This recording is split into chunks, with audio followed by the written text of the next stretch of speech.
Jat,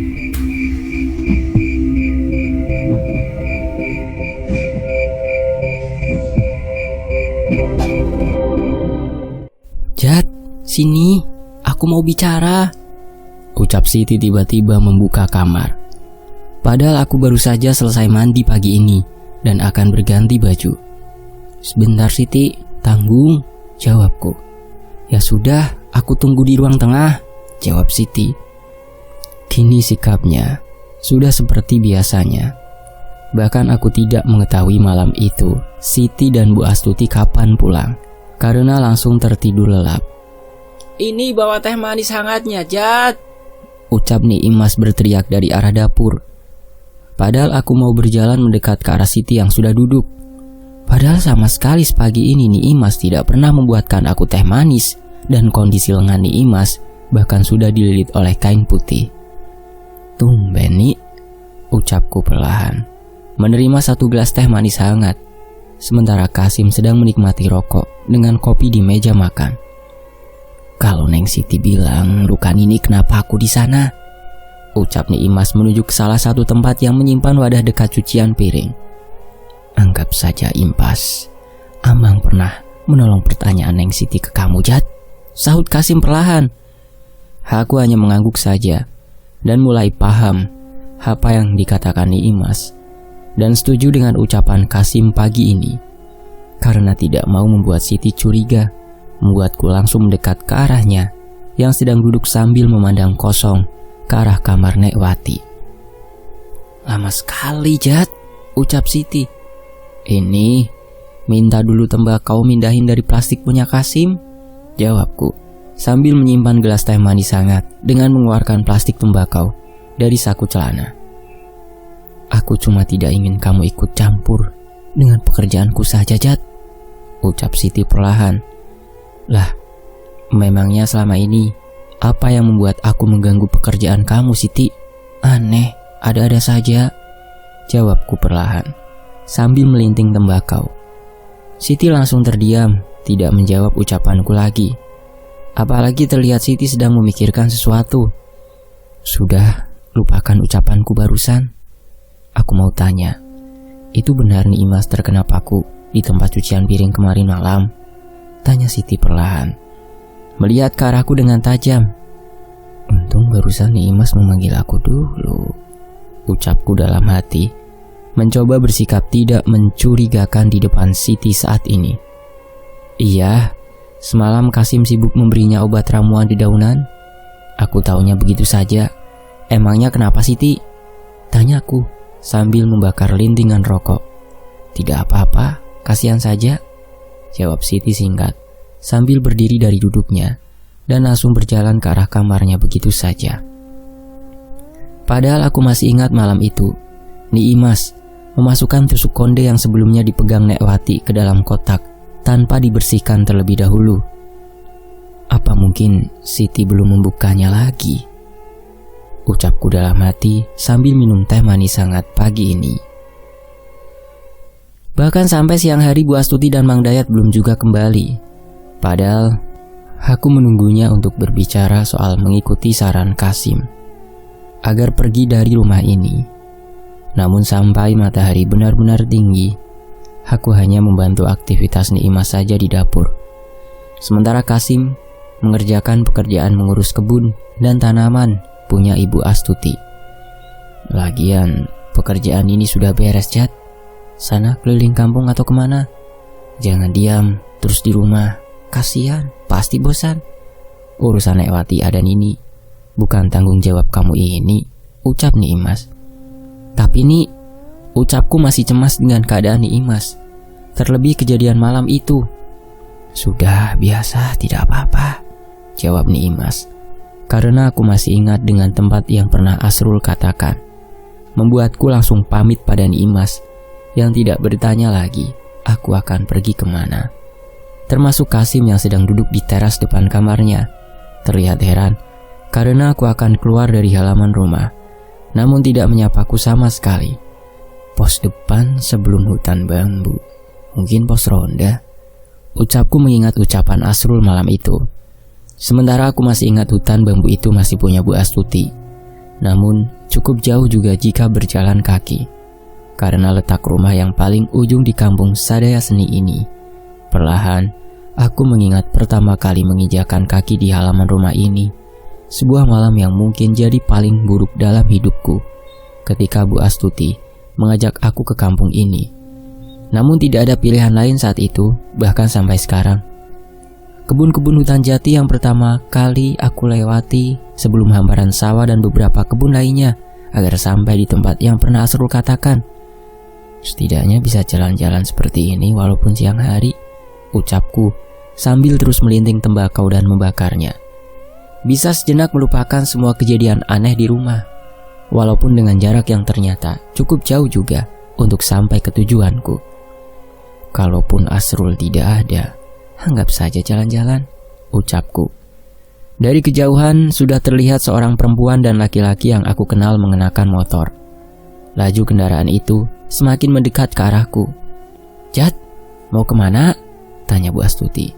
Sangat kaget melihatku. Bu, jalan-jalan saja. Siapa tahu punya temen. Nanti balik lagi tidak lama," jawabku perlahan. "Lain kali bawa saja motor ini, Jat. Jauh kalau jalan kaki," saut Mang Dayat. "Baru saja ibu bicara sama Mang Dayat soal kamu ini, takut bosan di rumah. Tapi ya sudah, Yat, kasih saja motornya, kita jalan kaki," ucap Bu Astuti. "Jangan, Bu, tidak apa-apa. Sekalian cari angin saja ini. Sudah, ibu harus sampai ke rumah kasihan," jawabku. Setelah Bu Astuti dan Mang Dayat kembali berjalan, aku sedikit lega karena tidak mendapatkan larangan dari Bu Astuti.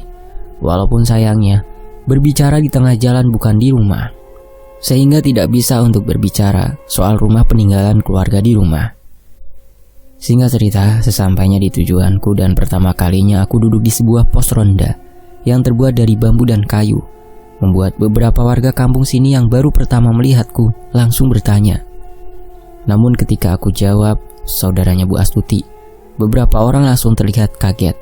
Kemudian pamit begitu saja, membuatku semakin penasaran pada Nek Wati. Dari kejauhan, terdengar suara motor semakin mendekat.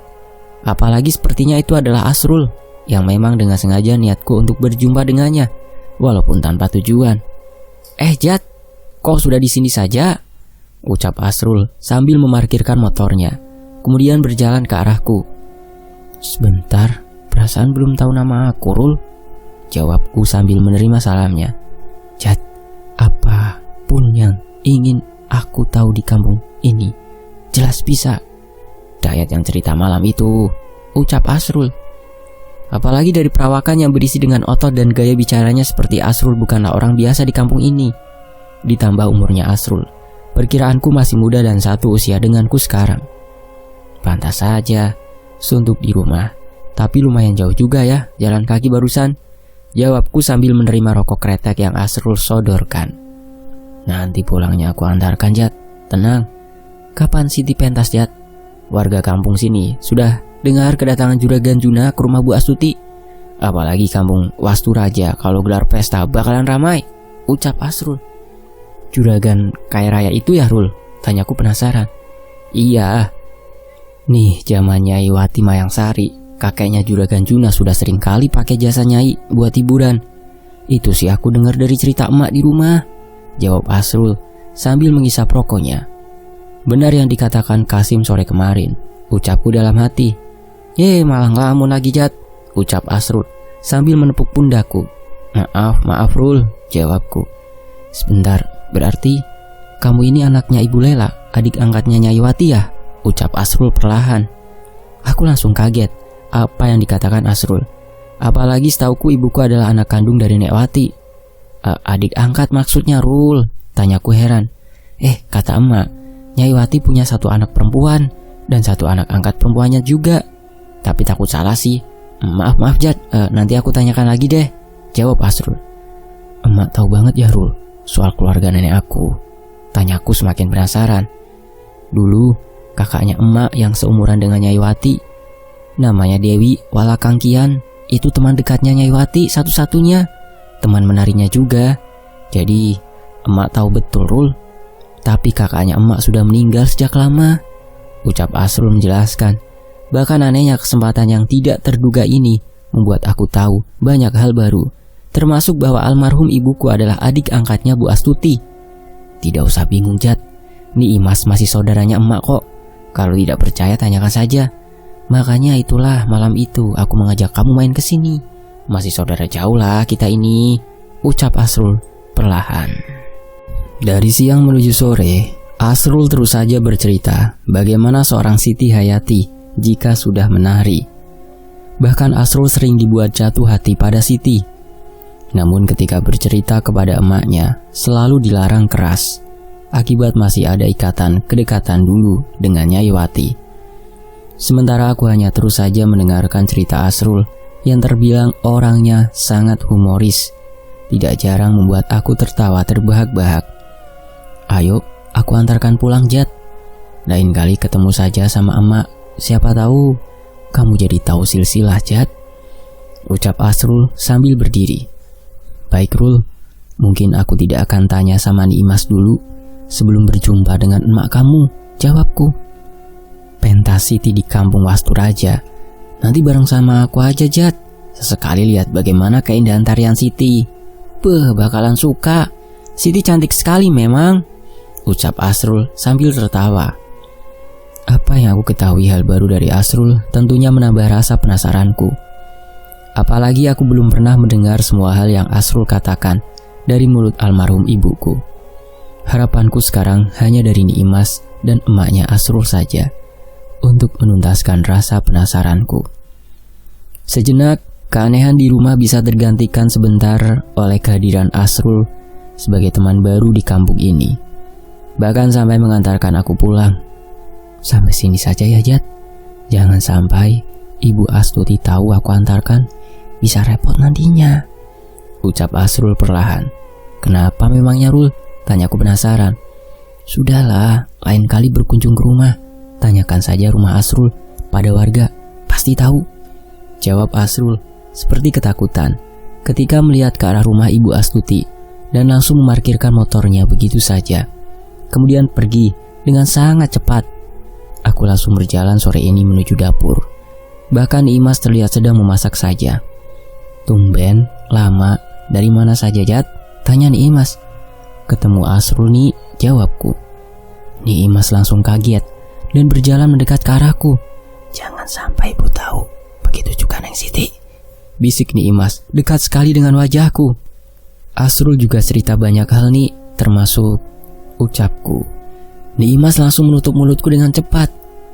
Jat, kamu tidak paham apapun di sini. Sudah cukup, ucap Ni Imas menatap ke arahku dengan tajam. Aku langsung terdiam.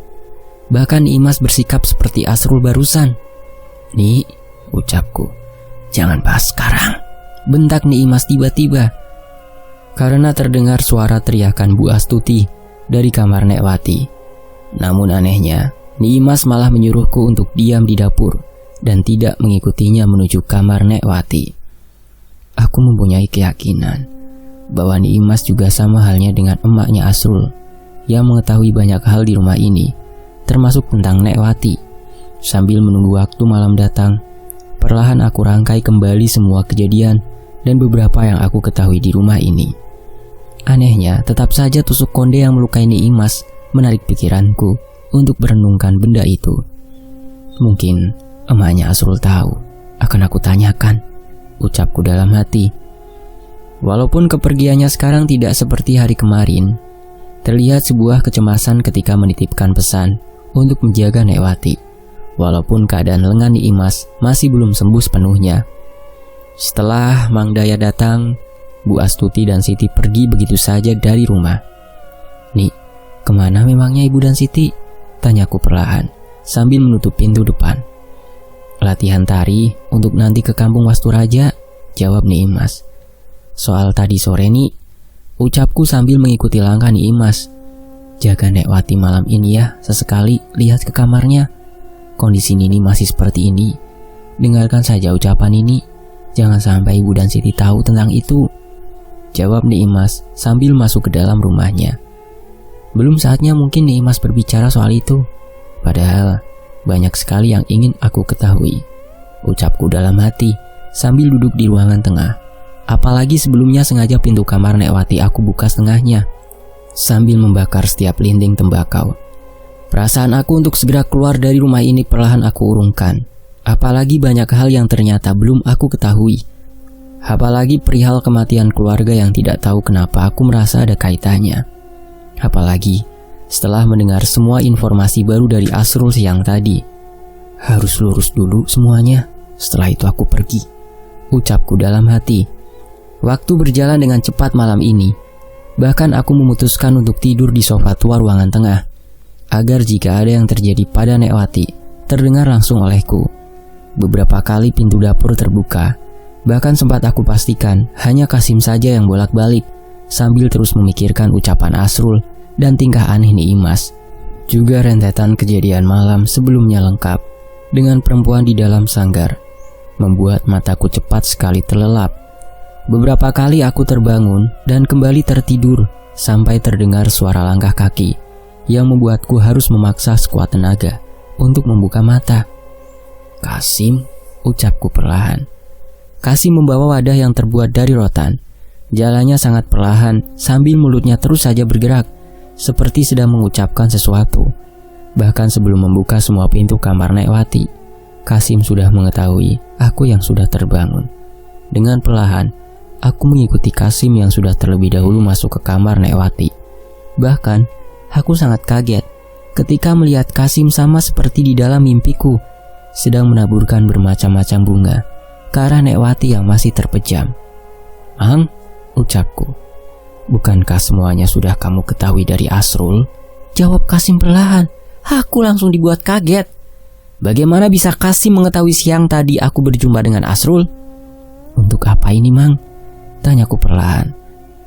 Kasim langsung berjongkok dan menyimpan wadah dari kayu berisikan darah merah yang terlihat masih segar ke kolong ranjang tempat tidur Nekwati. "Untuk pengasuh jiwa Nekwati, Jat," jawab Kasim perlahan. Tiba-tiba suasana di kamar Nekwati kembali tercium bau bunga yang sudah tidak asing lagi. Bersamaan rasa takut aku rasakan. Apalagi Kasim terus saja melemparkan bunga itu ke ranjang Nekwati. "Mang," ucapku perlahan, karena merasakan seperti bukan hanya aku dan Kasim saja yang berada di dalam kamar Nekwati saat ini. Ada urusan dendam Nekwati yang belum selesai. Semoga setelah ini Nekwati bisa pulang dengan tenang, ucap Kasim sambil menghabiskan bunga terakhir yang ditaburkan ke arah tubuh Nekwati. Aku tidak bisa berkata apapun lagi. Apalagi gambaran di dalam mimpiku kini benar-benar nyata.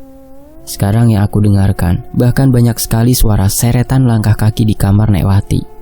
Namun Kasim seperti sudah terbiasa akan hal ini. Nanti ikut saja dan lihat bagaimana tarian darah pengabdi di kampung Wasturaja, Jat, kalau kamu ingin tahu semuanya, ucap Kasim sambil menunjuk ke arah cermin. Bulu pundakku yang dari tadi berdiri makin dibuat ketakutan ketika melihat ke arah yang ditunjuk oleh jari Kasim. Di depan cermin sudah berdiri sosok perempuan yang aku lihat di dalam sanggar, menggunakan sarung sinjang yang sama. "Mang, siapa itu?" ucapku sambil bergetar. Apalagi perempuan yang aku lihat di dalam cermin itu hanya tersenyum ke arah Nekwati. Keadaan benar-benar membawa apa yang ingin diketahui oleh Sudrajat tentang neneknya itu. Apalagi kematian keluarga Ajat masih menghantui pikirannya. Apalagi setelah mengetahui bahwa ibunya bukanlah anak kandung dari Nyai Wati melalui Asrul. Apakah sebuah rahasia di rumah Nyai itu akan perlahan Ajat ketahui? Atau sebaliknya bernasib sama seperti ibu, bapak, dan kakaknya? Semuanya perlu waktu, dan perjalanan Ajat akan terus berlanjut untuk melihat langsung bagaimana Siti Hayati menari di kampung Wasturaja. Tusuk konde akan semakin jelas kenapa benda tersebut bisa melakukan hal gila pada Nekwati, dan seperti apa masa lalunya, siapa saja korban dari dendam seorang nyai itu. Sementara itu, Kasim hanya melihat ke arah cermin. Pandangan matanya sama denganku sekarang, sama-sama melihat sosok perempuan. Namun anehnya, Kasim hanya menganggukkan kepalanya saja sambil menaburkan bunga terakhir yang berada di atas wadah tanpa rotan. Hanya sebuah tatapan dingin tanpa ketakutan yang aku lihat dari Kasim berbalik dengan apa yang aku rasakan saat ini. "Biarkan saja, Jad," ucap Kasim dengan tegas sambil berbalik badan. Aku langsung kaget.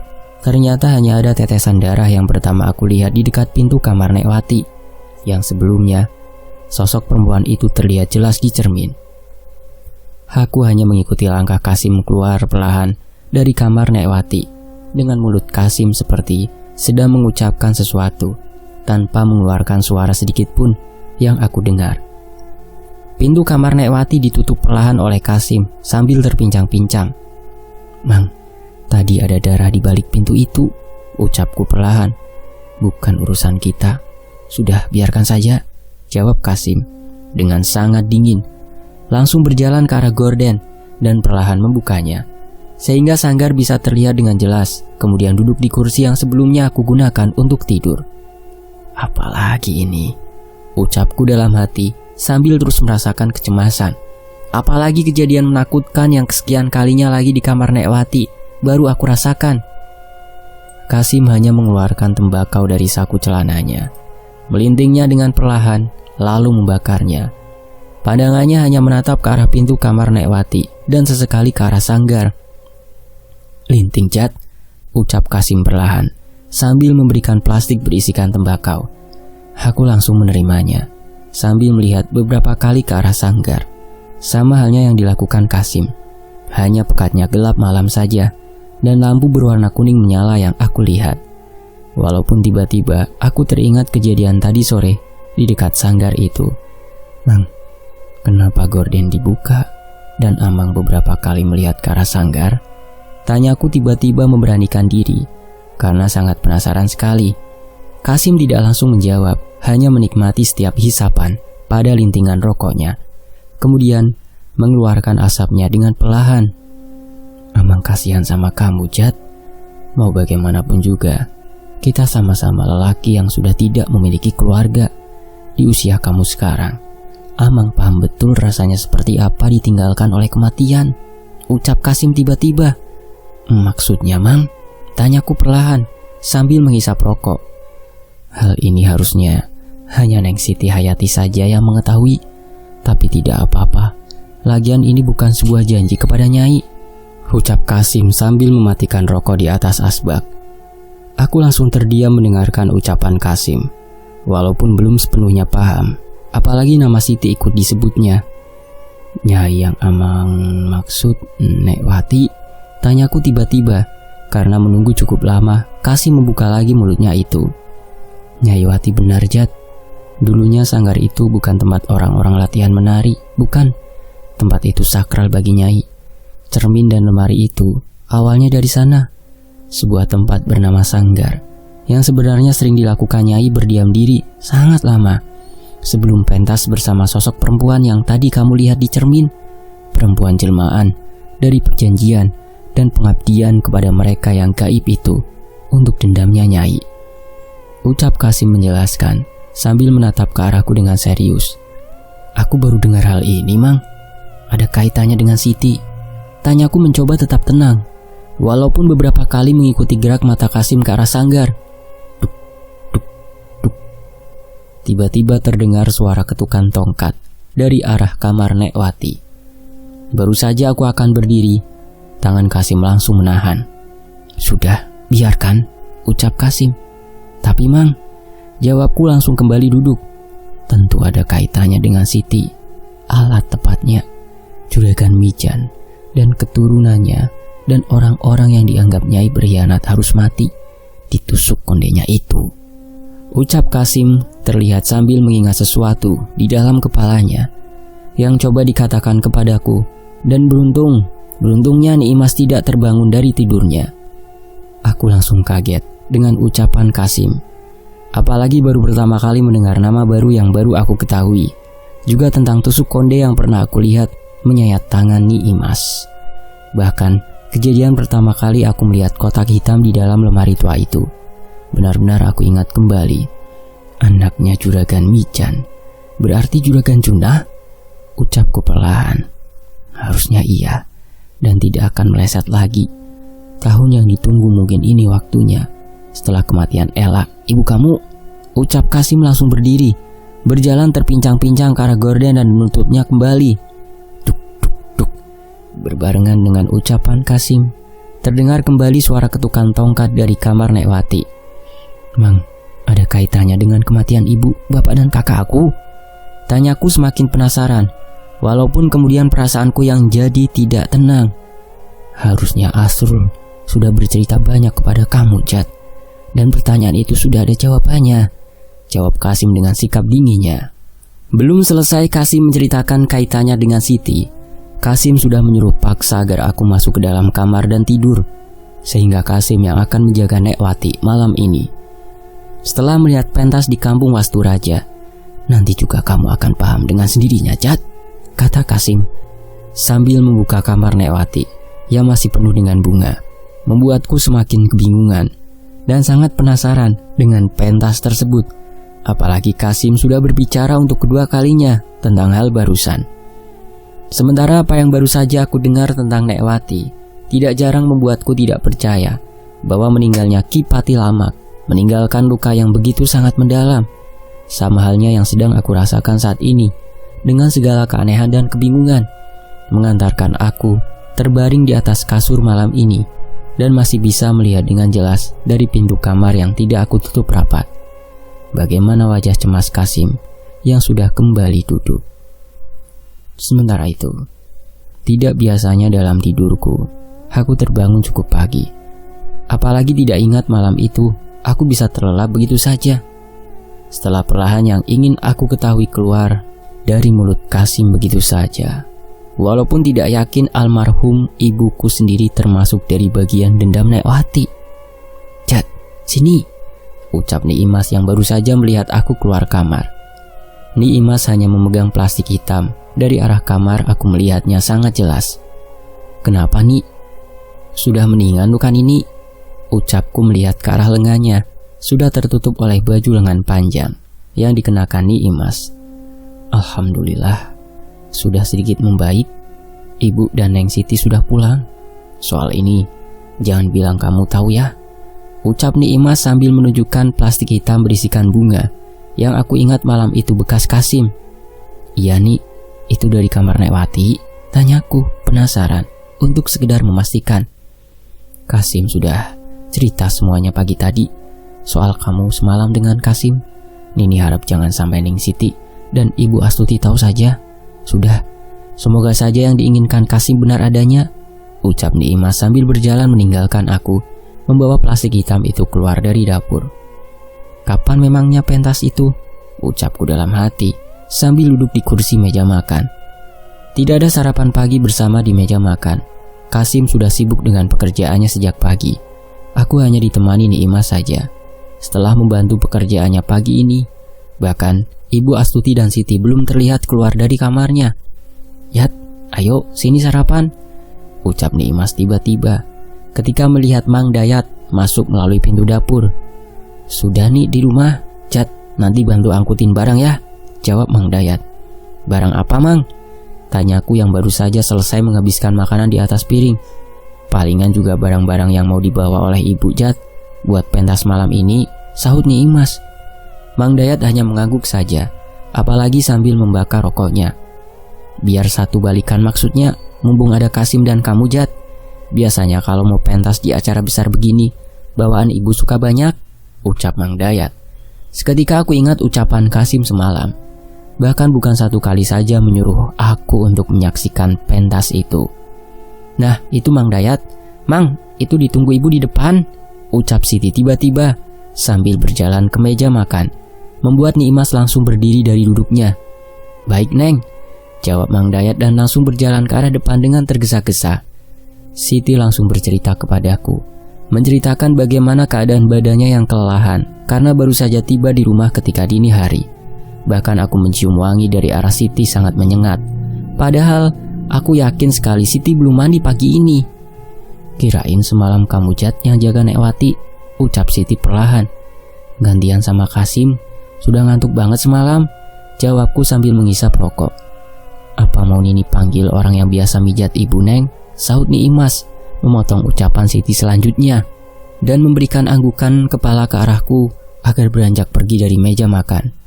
Aku langsung berdiri dan berjalan ke arah dapur setelah mengatakan kepada Nimas akan membantu Kasim karena bekas rumput kemarin belum sempat dibakar. Apalagi terlihat Kasim sedang berada di samping sanggar. Beruntungnya tidak membuat Siti curiga. Sanggar yang diceritakan Kasim semalam, ucapku sambil berjalan mendekat ke arah Kasim. Sudah mau beres, Jat? Sudah menyala juga apinya? Di depan teras saja duduk tunggu kalau padam, baru nyalakan lagi ya, ucap Kasim berjalan ke arahku terpincang-pincang. Pentasnya malam sekarang ternyata, Mang, ucapku perlahan. Makanya, dari kemarin suasana rumah dan sanggar sudah kelihatan, Jat. Semoga kamu bisa dipercaya dan tidak bocor ucapan Amang semalam pada Siti dan Ibu, jawab Kasim. Berjalan ke arah dapur. Bersambung. Nantikan bagian berikutnya hanya di Fakta Sejarah. Terima kasih semuanya. Wassalamualaikum warahmatullahi wabarakatuh. Alhamdulillah.